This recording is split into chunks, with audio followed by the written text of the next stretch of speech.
আমি নিজেও এই প্রশ্নের উত্তরটা জানতে চাই যে যদি শয়তানরা সবাই রমজান মাসে শেকলে বাধা থাকে তাহলে মানুষ কিভাবে এই সময়েও বিভিন্ন পাপ কাজ করে?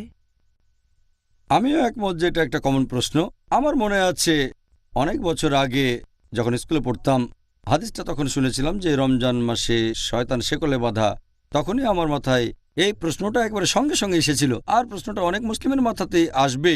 অনেক অমুসলিমও ভাববে যে যদি শয়তান শেকলে বাঁধা থাকে তাহলে কিভাবে মানুষ রমজান মাসে গুনার কাজ করে। এটা আমাদের নবী সাল্লাল্লাহু আলাইহি সাল্লামের একটা হাদিস। আমি আগেও বলেছি, সহিহ হাদিস আছে মাসনাদ আহমদে, খণ্ড নম্বর 2, পৃষ্ঠা নম্বর 230, হাদিস নাম্বার 7148। এছাড়াও এই হাদিসটা আছে সুনান নিসাইতে, অধ্যায় নম্বর 5, হাদিস নাম্বার 2106। এখানে আমাদের নবীজি বলেছেন যে তোমরা সবাই শোনো, রহমতের মাস রমজান তোমাদের সামনে এসেছে। আল্লাহ তোমাদের নির্দেশ দিয়েছেন তোমরা এই মাসে রোজা রাখো। আর বেহেশতের দরজা এই মাসে খোলা অবস্থায় থাকবে, দোজখের দরজা বন্ধ থাকবে, শয়তান থাকবে শেকলে বাঁধা। এই মাসের একটা রাত 1000টা মাসের চেয়েও উত্তম। আর যে ব্যক্তি এই মাসের রহমত থেকে বঞ্চিত হয় সে আসলে হতভাগ্য মানুষ। এখন এই হাদিসে পরিষ্কার করে বলা হয়েছে যে রমজান মাসে শয়তান শেকলে বাঁধা থাকবে। প্রশ্নটাও বেশ লজিক্যাল। শয়তান যদি শেকলে বাঁধা তাহলে মানুষ কেন এমন পাপ কাজ করে থাকে? এখানে একটা কথা বলবো, এটা সবাইকে বুঝতে হবে যে শয়তান যখন শেকলে বাঁধা তার মানে এই না যে শয়তান শেষ হয়ে গেছে বা মেরে ফেলা হয়েছে। এখনো আছে, তবে শেকলে বাঁধা, মেরে ফেলা হয়নি। তাদের ক্ষমতা এখনো আছে, তবে তীব্রতা অনেক কম। ভালো করে বোঝার জন্য একটা উদাহরণ দিচ্ছি আমি, যে ধরেন একটা সিংহ অথবা বাঘ মুক্ত থাকলে সম্ভাবনা বেশি আপনাকে মেরে ফেলবে, বিপদে পড়তে পারেন। কিন্তু যদি সেই সিংহ অথবা বাঘটাকে শেকলে বাঁধা হয়, আপনি নিরাপদ। ততক্ষণই নিরাপদ থাকবেন যতক্ষণ নিরাপদ দূরত্ব বজায় রাখবেন। বাঘটাকে শেকলে বাঁধার পর আপনি যদি তার খুব কাছে আসেন তাহলে সম্ভাবনা থাকে যে আপনাকে মেরে ফেলবে।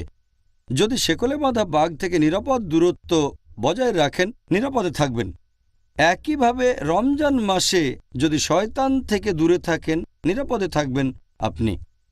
পবিত্র কোরআনে দেখবেন আল্লাহ বলেছেন সূরা বাকারা অধ্যায় নম্বর 2 আয়াত নম্বর 168, তোমরা খুতুওয়াতুশ শয়তান সম্পর্কে সাবধান হও, শয়তানের পদাঙ্ক অনুসরণ করো না, নিশ্চয়ই সে তোমাদের জন্য এক প্রকাশ্য শত্রু। আল্লাহ তাআলা পবিত্র কোরআনে অনেক জায়গাতেই বলেছেন তোমরা শয়তানের পদচিহ্নের ব্যাপারে সাবধান থাকো। আল্লাহ এই কথা বলেননি যে শয়তান থেকে সাবধান হও, কারণ সাধারণ মুসলিম, গড়পড়তা মুসলিম যাদের মোটামুটি ঈমান আছে, যদি সামনে শয়তানকে দেখে তারা সাবধান হয়ে যাবে। যেমন ধরেন কোনো একজন তরুণী মেয়ে, সে আসলো একটা সাধারণ মুসলিম তরুণ ছেলের কাছে যার ঈমান মোটামুটি। যদি মেয়েটা তাকে বলে যে চলো আমরা একসাথে রাত কাটাই, ছেলেটা বলবে একসাথে রাত কাটাবো একটা মেয়ের সাথে? এটা হারাম, এটা তো জেনা। সে তক্ষুনি প্রত্যাখ্যান করে দেবে।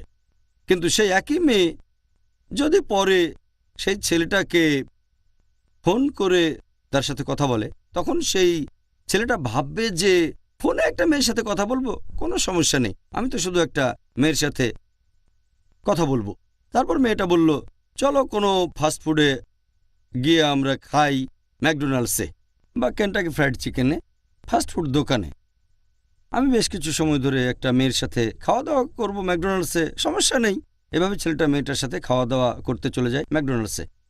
তারপর মেয়েটা বলল চলো আমরা কোনো রেস্টুরেন্টে গিয়ে ডিনার সেরে ফেলি।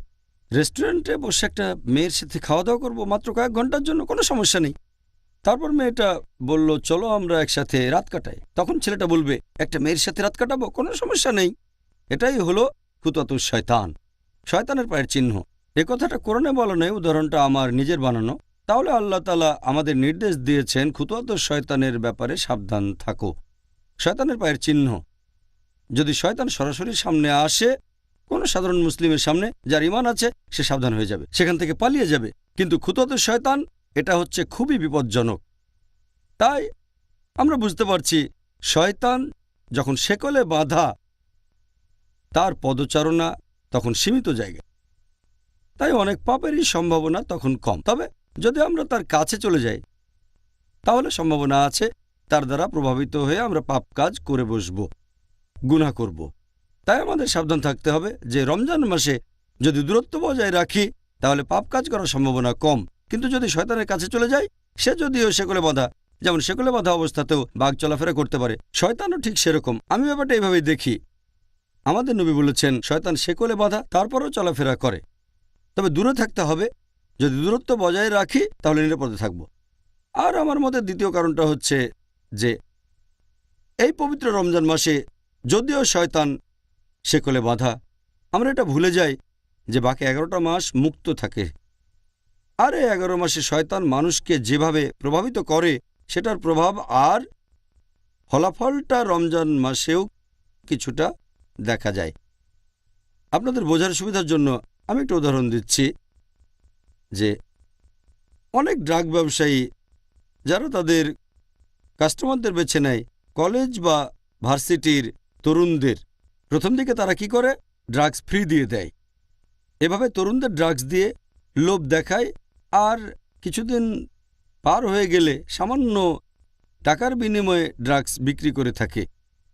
এরপরে চার্জ করা শুরু করে অনেক বেশি বেশি। তবে ততদিনে তরুণরা সে ড্রাগসে আসক্ত হয়ে গেছে। যদি সে ড্রাগস ডিলার সেখানে নাও থাকে, তারা খুঁজে বের করবে তাকে, যেখানে থাকো খুঁজে বের করবে, কারণ ড্রাগস তখন লাগবে। এরপর যদি সেই ড্রাগস ডিলার বা সেই ড্রাগ ব্যবসায়ী জেলখানার মধ্যেও বন্দী থাকে, তাহলে তারা অন্য ড্রাগস ডিলার খুঁজে বের করে নেবে, অথবা কেমিক্যাল শপে গিয়ে বিভিন্ন ওষুধ কিনে খেয়ে দেখবে। তারা তো আসক্ত হয়ে গেছে। তাহলে এই লোকগুলো যারা ড্রাগসে আসক্ত হয়ে গেছে, অথবা বলা যায় শয়তান আসক্ত হয়ে গেছে, যদিও শয়তান সেগুলো বাধা, তার প্রভাবটা রয়ে গেছে। তাহলে দেখতে পাচ্ছেন যে একজন মাদক ব্যবসায়ী, একজন ড্রাগস ডিলার উপস্থিত না থাকলেও তার প্রভাব আসক্তদের উপর ছড়িয়ে থাকে। এভাবে আমরা মানুষরাও পাপে অভ্যস্ত হয়ে গেছি। যদিও শয়তান এ সময় শেকলে বাঁধা, আমরা বারবার একই ভুল করি। তবে এই ক্যাটাগরিতে পড়বে যারা আসক্ত হয়ে গেছে, যারা পাপে আসক্ত, তারা এই কাজ করে। তবে সাধারণ মুসলিম, গড়পড়তা মুসলিম যে পাপে আসক্ত হয়নি, তাদের পক্ষে পাপ থেকে দূরে থাকাটা সহজ। এ ব্যাপারে তৃতীয় যে লজিকটা, সেটা হচ্ছে, যদিও অনেক বিশেষজ্ঞ বলেন যে এই পবিত্র রমজান মাসে শক্তিশালী শয়তানরা, বড় শয়তানরা শেকলে বাঁধা থাকে, ছোটগুলো মুক্ত থাকে, এজন্য মানুষ এ সময় পাপ করে। তবে আমি এটা যেভাবে দেখি, তৃতীয় কারণটা হচ্ছে, যদিও শয়তান এ সময়ে শেকলে বাঁধা, আল্লাহ বেঁধে রেখেছেন, তারপরও তার প্ররোচনা দেয়। শয়তানরা যেভাবে মানুষকে তার কাছে নিয়ে আসে, তার একটা হলো কুমন্ত্রণা দেওয়া, প্ররোচিত করা। আল্লাহ পবিত্র কোরআনে বলেছেন, আছে সূরা নাস অধ্যায় নম্বর 114 আয়াত 1 থেকে 6, কুল আউযু বিরাব্বিন নাস মালিকিন নাস ইলাহিন নাস মিন শাররিল ওয়াসওয়াসিল খান্নাস আল্লাযী ইউওয়াসওয়িসু ফি সুদুরিন নাস মিনাল জিন্নাতি ওয়ান নাস। তারা মানুষের মনের ভেতরে কুমন্ত্রণা দিয়ে তারপর বেরিয়ে যায়। তাদের মধ্যে রয়েছে জিন আর মানুষ। এখানে পবিত্র কোরআন আসলে শয়তানের কথা বলছে, যারা মানুষের মনে কুমন্ত্রণা দিয়ে তারপর বেরিয়ে যায়। আর এই সব শয়তানের মধ্যে রয়েছে জিন আর আছে মানুষ। তাহলে হয়তো আল্লাহ সুবহানাহু ওয়া তাআলা সেগুলো আটকে রেখেছেন সেই শয়তানদের যারা জিন, কিন্তু মানুষরা তো থাকে মুক্ত অবস্থায়। তাহলে শয়তানদের মধ্যে যারা জিন তারা আটক থাকে, তবে শয়তান তো মানুষের মধ্যেও রয়েছে। আল্লাহ সে কথাই বলেছেন, আমরা মুক্ত অবস্থায় থাকি। তবে এর পাশাপাশি শয়তানের কুমন্ত্রণার ব্যাপারে আমাদের সাবধান থাকতে হবে। ওয়াসওয়াসা, এই ওয়াসওয়াসা আমাদের বিভিন্ন পাপ কাজ করতে উৎসাহিত করে থাকে। রোজার সময় আমাদের অনেকে পাপ করে, কিন্তু সম্ভাবনাটা কম।